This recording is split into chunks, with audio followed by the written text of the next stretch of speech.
welcome to the What She Said podcast, Samantha. Thank you. Let's establish your expertise in this area a little bit. Tell me a little bit about why you're an expert in the areas of fitness and health. Well, when was it? I was working in a dental office. This is many, many, many years ago. And I joined my first gym when I was 18 years old. I'd moved out when I was 17. And I remember that, back in those days of me living on my own, I wanted to be able to party and do all the things. And finally one day I was like, you know what? If I'm going to continue on with this, I've got to do something that allows me to continue to party, live paycheck to paycheck. Honestly, this is the honest to God's truth.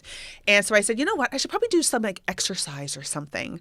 So there was a gym down the street and I joined and I got hooked because, and quite honestly, the only reason I started exercise because I wanted to be able to maintain my party life and I didn't want to see the results of it. I like your honesty in this approach. Yes.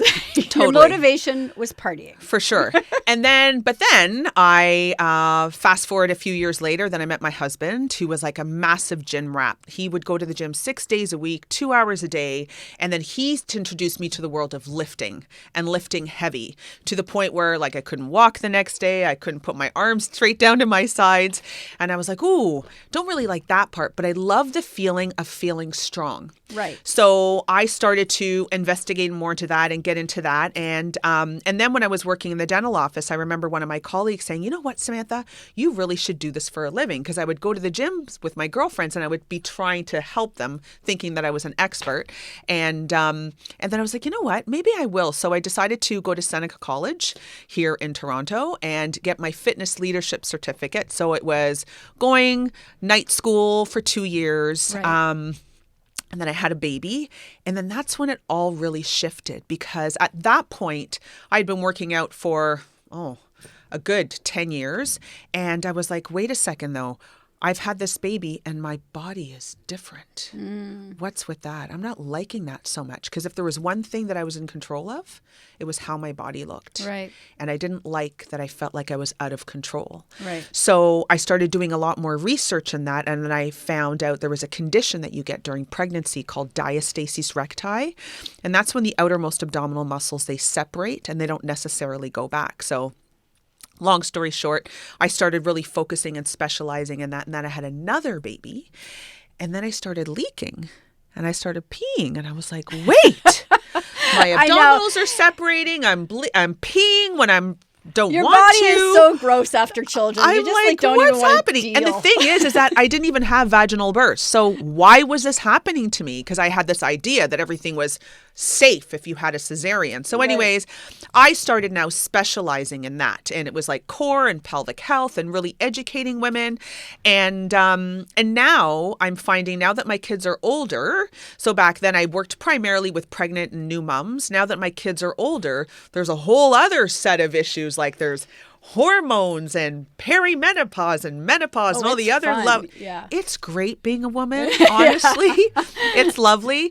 And how that is affecting my body physically and physiologically and hormonally and everything. And so now I'm finding what I'm doing, instead of just focusing on core and pelvic health, now I just work with women to help them to, reconnect with their bodies and understand them and embrace them because of all the changes, regardless of whether they've had children or not. Right. And I find with women, it's such an emotional thing. And until they can really tap into that, it's really hard for them to love themselves physically. So do you find over the years that your motivation, though, for working out has changed? Like you said, initially it was to maintain your party lifestyle. Yeah. Right. And then, it was to be attractive with your partner. Yep. And, and then your children, you want to keep up with them.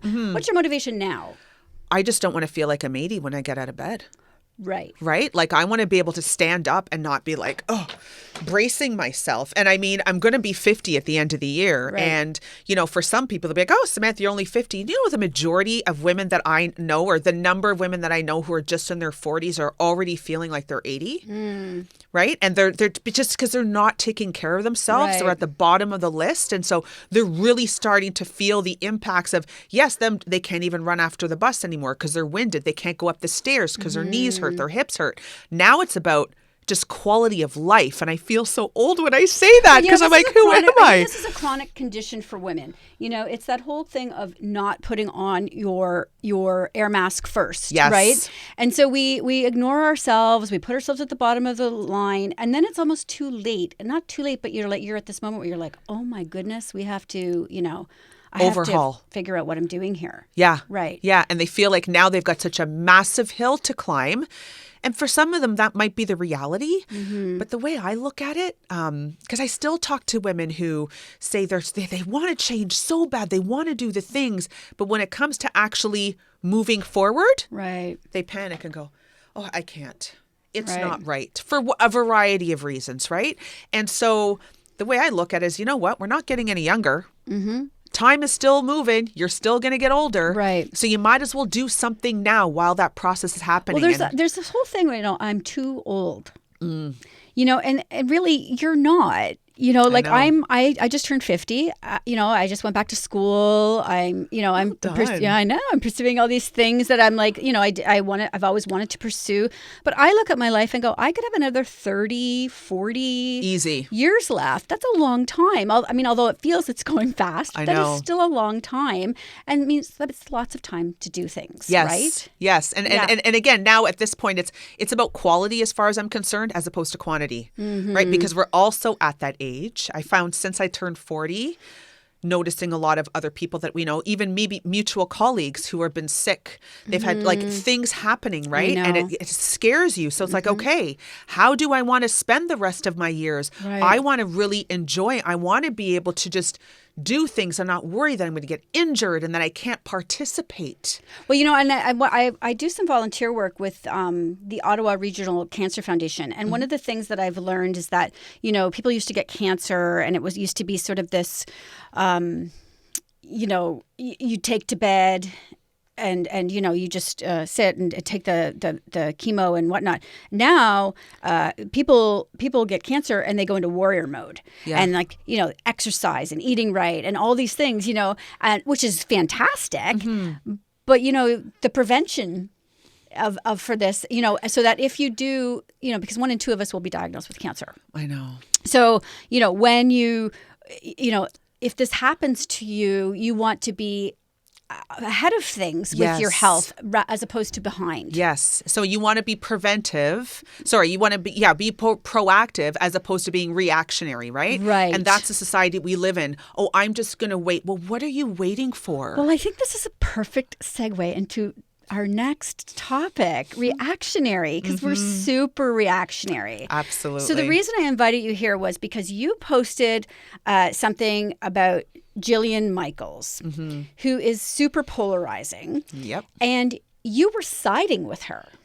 And you got some serious flack about this. I did. So let's discuss a little bit about that. Yeah. So Jillian Michaels was, I think she's still being interviewed right now about it, but she was talking about the body positive movement and how she found that it was actually now going in the other extreme direction where it's giving people permission to be unhealthy Right. and overweight. Right. And I've had this conversation with my other colleagues who are also in the health and fitness industry. And maybe it's because we are older again, but we're not old, right? It's all a number. And in a way, I had to agree with it because all I know is from when I went to school, and maybe it's also my ignorance that I'm not staying up to date with the latest science and research. But as far as I'm concerned, it still is an added risk to carry around extra weight. Right. And the thing is that I know a lot of people who are overweight or whatever that term what they would use. I mean, I've even had some people who say, just call me fat. Like I'm okay with that. We should stop associating fat as something as bad. Right. Right. So I think that's a big part of that there. But that they understand the risks and that they're trying. And I totally appreciate that. But I think where Jillian's coming from is there maybe some other people who are now for them is that, because the body positive movement is it is embracing all sizes and shapes, which I love. Right. But she was afraid that, now are we sending the wrong message that it is okay to stay in that state? And if someone's educated, I would say, No, like they know better. They're Right. trying and they're moving. And like you and I were saying, like I know some women who are quite large who are strong. Yeah. They're healthy as a horse. They're going to kick butt. But they're also being very mindful. Then they understand that they're doing things and they're trying to sleep better and eat better. Right. So it can be a very comprehensive way of life, right? Right. And so I think with her, though, if somebody else had said it, maybe there wouldn't have been so much backlash because Right. we all know where we all, Well- found out about her originally. And there's a lot of people who will not forgive her. What was the show called again? The Biggest Right. Loser, where she And- literally would scream at people. Right. She was a right? little bit of a bully Yeah. on the show. A little bit. She was a Right. massive bully. Right. Yeah. And that show actually, Yeah. as it turned out, was harmful. Absolutely. Absolutely 1000%. harmful way to, I mean, it was almost, it was shameful. Absolutely. That show. 100%. So I can see why she's so polarizing, but I think what happens is that because people don't like the messenger, they dismiss the message. Yep. And, Jillian Michaels, while she's super polarizing, it is not wrong to say, you need to be healthy, you need to move, you need to eat properly. Mm-hmm. I don't know that she was necessarily judging size and shape. No. She was questioning health habits. I Yes, think. yes. I think. Yeah. I can't get inside her head. But then she turned around though, and she kind of came back at Lizzo, which was why know, Lizzo? Like I I love know. Lizzo. Yeah, take the wrong. And I think again, she has to like breathe a little bit more maybe before she starts saying public things and going, okay, am I going to talk about the correct person? Because right there, put her on the bad list again. Because everybody loves Lizzo. Lizzo is the poster child right now for body positivity. Yes. She is a queen. Absolutely. And she would kick my ass in a dance contest anytime. Of I'd course. be able to win in about 2 seconds, and Lizzo'd be up there, for hours. Exactly. The girl can move. She's amazing, yeah. right? So, yeah. So then when she went after Lizzo, I had to say, well, I think it was planned, honestly. Like, it's like, what's the expression they use? Like, all news is good news or something like that. Yes. Like it was, I think she almost knew it was going to be inflammatory to Yes. talk about Lizzo because Yes. she is such a... Yeah, and a good way for her to get back into the media, right? Right. Whether it's good. Yeah, so good. What did they say? Whether it's good press or bad press, it's all good, right? Yes. Like it's going to get her name out there, and it's worked And for it Jillian, did. right? It For did. sure. And I mean, and I think it was unfair to bring Lizzo up into it because Lizzo wasn't talking about fitness. No. She's not, that's not her message. She wasn't saying, okay, guys, what she's saying is that, embrace your body and be sexy and no matter what size. Yeah. And I totally appreciate that. Yeah. Now, it would have been different if she started talking about fitness and health, and then maybe that would given, Right. Jillian an opportunity to go in there and say, wait a second, hold up. Yeah. Because how do we know what Lizzo is doing behind closed doors? We Right. don't know if maybe she is trying to lose weight. She is trying to eat better. Maybe she eats fantastic. Who knows? We don't know if maybe she has some health issues or hormonal issues, but that's not her message. Her Right. message just, you know what? Love yourself where you are. And that's what I like for everybody at all stages, because whether you are large, small, tall, short, if we want to make a change, we have to love ourselves from where we're at that point first. Right. And I think this is the thing about Lizzo too, is that we all, I just look at Lizzo and think, behind it all, she's a human being. Absolutely. I mean, I can't imagine what it must be like to live under a microscope like that I with know. people either discussing for or against Yes. your body. Yes. I mean, ultimately, it's her body. Exactly. So while it's good for Jillian Michaels to come out and talk, about health, to bring somebody in who didn't ask to be brought Yes. into that conversation Yep. was wrong. Yes. And that's where it really was a bad idea, Jillian. Yeah. Jillian, don't do that again. Not a good idea. Yeah. So I mean, just to kind of go further with this though, because as people, we tend to latch onto these things and we go to extremes. Yes. Right? Yeah. So we do it with Jillian Michaels. We do it with Lizzo. And then we did it with the Peloton girl. Right? Like you can't win either way. Yeah. Okay. So honestly, I saw that commercial and I was like, I would have jumped for joy if my husband bought me a Peloton. like for the past 12 months, every time I see like something comes up on Facebook, or I was in Yorkdale and I saw the Peloton store, I was like, oh, if I just got it, maybe I could do the monthly payments. It's like, I would have been over the moon. I think in my head, I like to think that I would like a Peloton, but it would just become a clothes rack. Like, honestly, I'd be drying my clothes on it within Not a me. month. I actually love spin classes. I love them. But because when I go to the gym, I've only got a certain amount of time. Right. If I had to choose between spinning and, lifting heavy, I always go to the weights, because to me, it just seems much more, it's a better use of my time. Right. But I would totally be spinning. If it, like the other day when we had a massive snowstorm, I couldn't go anywhere, I totally would jump on that bike and I would have spun. Right. Again, people get so triggered over different things. And who knows? Nobody knows. Like you said, did we even see the guy? I just heard his voice. Did we even see the guy? He was in it for about 10 seconds. Was he? And honestly, people were at the end. People were jumping to conclusions like, oh, he's abusing his wife. He insists she's skinny. And I thought, how did you get that from a 30-second commercial? Like, I mean, I thought, look, she's a mom. We could infer that from the commercial. There's a kid in it. So she's a mom.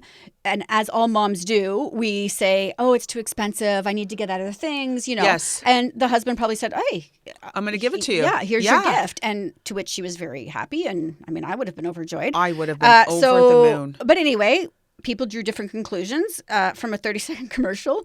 But I think just as a society, we sort of tend to jump on this bandwagon to attack. Yes. Whether you're healthy or unhealthy.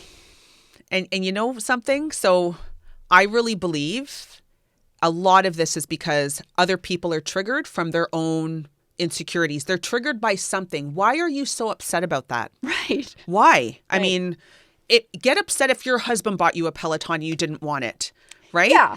And we didn't hear him say, you have to be super skinny, you're disgusting. And yes, you could make anything up, but you have no idea what the story was leading up to that. Right. Maybe she was searching for Pelotons. Yeah. Right? Like we have no idea. And so I think it's hard, and it's funny because when I work with clients now and I bring them into my program, I'll say to them, okay, why is it you want to do X? And the majority of women, quite honestly, do want to lose weight. Right. But it's come to the point now where they're apologizing and defending. And they'll say, I know this is not right, and this isn't politically correct, but, I want to lose 30 pounds because I don't like the way I look in the mirror. And I'm like, well, why are you apologizing for that? Well, because I know, like, I should just be accepted. And it's this body positivity has come to the point where you're damned if you do and you're damned if you don't. Right. And that is my personal opinion. Which sort of defeats the purpose of body positivity. Yeah. Right? Like, don't assume that someone who is like this woman who's on the Peloton, that just because she is thin, she was happy. Or healthy. Or healthy. Absolutely. 1,000%. Right? We can't make these assumptions based on size. And so for you to, like, now that people are feeling so uncomfortable because now they're being told you should just be happy wherever, you know what? You can be happy with your body where you're at, and you can also be happy when you change it. So you were saying it's basically another level of shaming. It's like this. I think so. Yeah. I think it's gone to that point where people have taken that and gone to the next level. Right. And something I learned very recently is that body positivity was actually created by Black women. Okay. Right? So that hashtag body positivity is right. But with, the way we work with society and social media, it was kind of ripped out from under them. And now everybody is using it. Right. Mm-hmm, and again, not to say that somebody who even has a 6-pack doesn't mean that she's secure with herself. Right.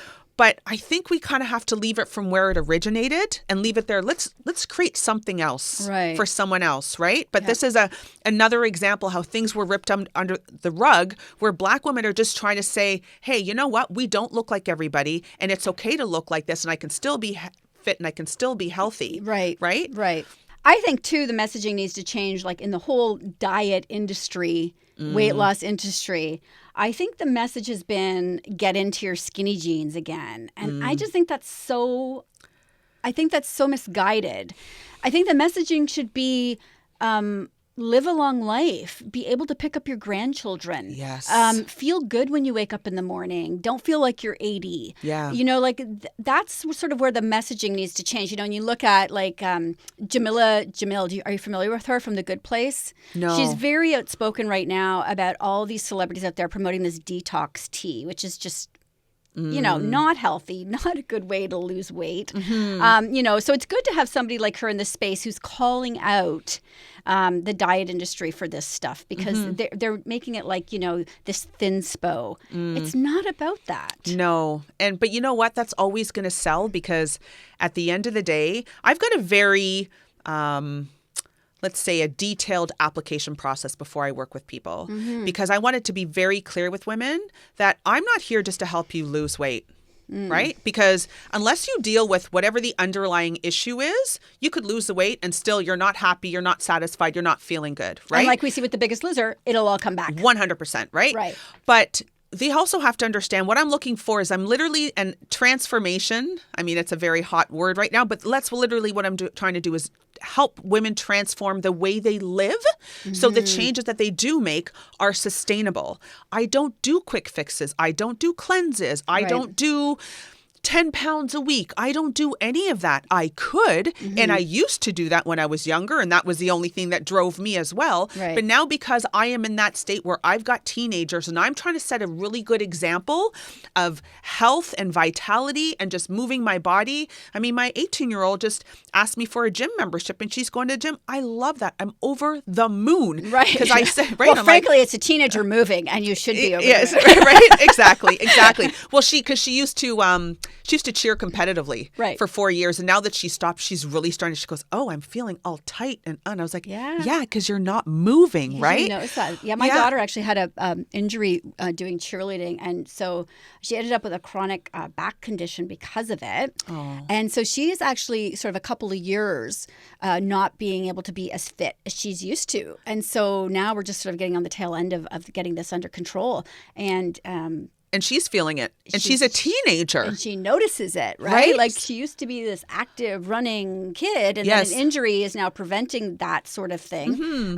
So she really notices it. And so if you're mindful about it, you do notice. Exactly. And I think a lot of women our age they do notice it, but they're putting it off. Right. Because they understand. So like I said, when I work with women, I try them to understand, if we're going to do this, it's going to be hard and it's going to be a long process, because if you've been living like this for most of your life, you have to do something different, and it's going to be something uncomfortable. It's going to be something out of your comfort zone. It's going to be something that's really is going to push the way, the way you think and the way you move. And it's going to be hard, but that's the only way you make any lasting changes sustain, right? That's why, sure, you could take a detox tea and drop 10 pounds, but as soon as you start eating food, what happens? Well, I'm going to take it back actually to Jillian Michaels, because I used to do the 30-day shred. And I first off, I cursed and swore the entire time going to put on that damn DVD.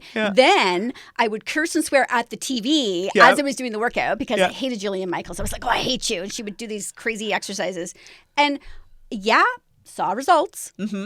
But not sustainable, because I didn't enjoy it. Of course. Right? And so when you find something you enjoy, like you said, you like spinning, you stick with it. That's what you tend to do. So it's really about finding what you like. And so, well, you and I, we both agree, obviously, it's important to love yourself. It's important to be body positive. But it's equally as important to take care of yourself and your health. For sure. And we could take it a step further and say that taking care of yourself is the biggest self-love you can have. 100%. Right? It's not about, oh, I look hot today and look at me in my jeans. It's about, I feel damn good. I feel good. Right. Exactly. So how do we do this without trying to, push the pendulum too far to the other side? Because, 30-day shred, P90X, that's not necessarily for everybody. No. How do we, get people to start thinking about this? This is the thing, though, is it's not glamorous. Right. So people have a really hard time with it. And I say all the stuff that is all the logical stuff that everybody knows, but most people don't do, because they don't see instant results. So it's about drinking more water. Yeah. It is about making sure you have at least 5 to 10 servings of vegetables If you're every going to come day. after my wine, I feel like it's a running theme. Right? Everybody's always coming after my wine on these No, shows. I'm all about wine. I'm all about wine because I do very much believe in the 80-20 rule. Right. 80% of the time you're going to eat very well. So 20% of the time you can have it. Right. You know what? Deprivation never works. That's why Right. diets don't work. Yeah. Right? Like Yep. this whole deprivation, I'm just going to do this thing to kickstart. Kickstart what? Stop it. Get that out of your idea because everybody wants to see those initial results to prove to them that it can happen. But if you're doing it under a false idea of how you're going to live, it's never going to work. You know, it's, Right? God, it's like, it's so true because it's like, I'm just going to starve myself for 48 hours to fit into It'll this be ride. fine. Yeah. Or I'll you do. know, I'm like one gastro illness away from my goal weight. I'm going to lose weight to before I go on that cruise, right? Right. And then I'm going to eat all the things and when you come back, not only have you gained it, but you're even heavier. That is so true. Right? Like Yeah. there's this whole idea and it's like, okay, wait guys, if you literally need to change your life, it's going to be the little things. Have you heard of that book, Atomic Habits, that just came out? No. It's a great book. Okay, James good. Clear, I believe. And he talks about how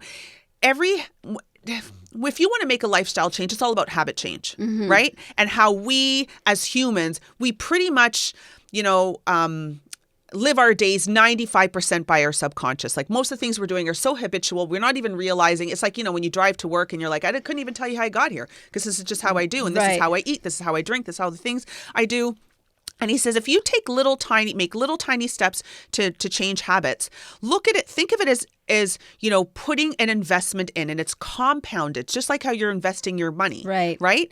And this will get this idea out of your head that if I do something every week, I should have lost a pound. I should have done this. And he's like, But if you think of a stone cutter, he uses this analogy, a stone cutter hits the stone 100 times and it's all of a sudden it's the 101st time that stone breaks. It wasn't the 101st time that did it. It was all the 100 hits before that actually broke it down. And all of a sudden now you've got this result. And the same thing happens when you're literally changing your life. But the thing is people have to understand that and they've got to stick through it through the long haul. Right. And then by the time they do, then all of a sudden it's become a habit, right? So if people could just focus on being better 1% a day, that's it. Have one extra glass of water today. Walk, 1,000 steps more. Go to bed a half hour earlier. Little things like that compound over time. And eventually you look back and you're like, wow. And then you might step on the scales like, oh, I'm down 10 pounds. Oh, my pants fit looser. I love that. Yeah, it's the little things that really make the best long-term results. Right. Amazing. So if people want to get in touch with you, Samantha, where would they go? They can go to samcoretrainer.com. On Facebook, I'm at Samcore Trainer. Instagram at Samcore Trainer. Awesome. Samcore Trainer everywhere. Amazing. Thank you so much for joining. This is a you're great very conversation. welcome. I'd love to do it again and we'll get a little bit deeper into it. Okay, awesome. Thank you so much. Thank you.